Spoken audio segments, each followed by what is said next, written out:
हमारे यहाँ तो सीधी बात हम ये कहते हैं कि देश की लोकशाही जो व्यवस्था है, उसमें किसी को भी अगर कोई बात से नाराजगी है तो आप पे अवसर आता है जिससे नाराजगी से खिलाफ वोट करो।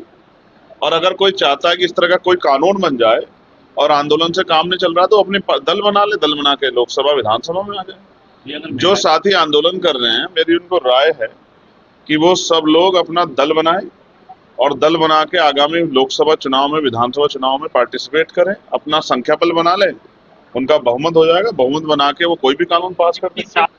आप ये समझिए, जो लोग आज विरोध कर रहे हैं उन्होंने कभी कुछ दिया नहीं। ये तो संवैधानिक व्यवस्था नहीं होती तो आप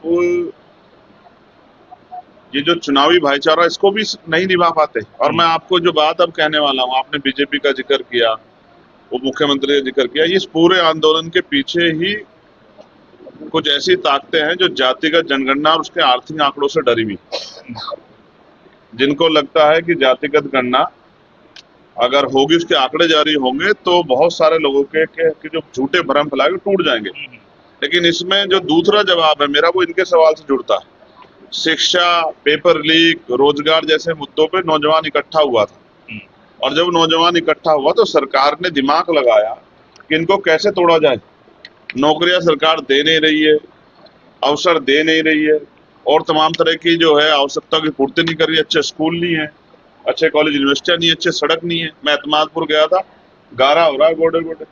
तो मैं ये बात आपको इसलिए बताऊं, सरकार को लगा, और उन ताकतों को जिनका मैं जिक्र कर रहा हूँ, जो संगठन बने हुए हैं, जो अपने आप को राष्ट्रभक्त संगठन कहते हैं, उन्होंने दिमाग लगाया कि इस एकता कैसे तोड़ा जाए। तो उनमें से कुछ लोगों को चिन्हित करके ये आरक्षण वाले मुद्दे पे आगे कर दिया कि जो युवाओं की एकता बनी थी, देश के विभिन्न इंपोर्टेंट मुद्दों पे आवाज उठाने की, संघर्ष करने की, वो मुद्दे पीछे छूट जाए। लेकिन हम ऐसा नहीं होने देंगे। मैं फिर आपसे कह रहा हूँ, छात्रों के भविष्य के साथ किसी भी तरह की खिलवाड़ बर्दाश्त की नहीं जाएगी। आपको याद होगा, और आप रिसर्च कर लेना, भीम आर्मी का जो जन्म है, उसकी जो पहचान है देश दुनिया में, वो भीम आर्मी पाठशाला से थी। और पाठशाला हम लोग क्यों चला रहे थे?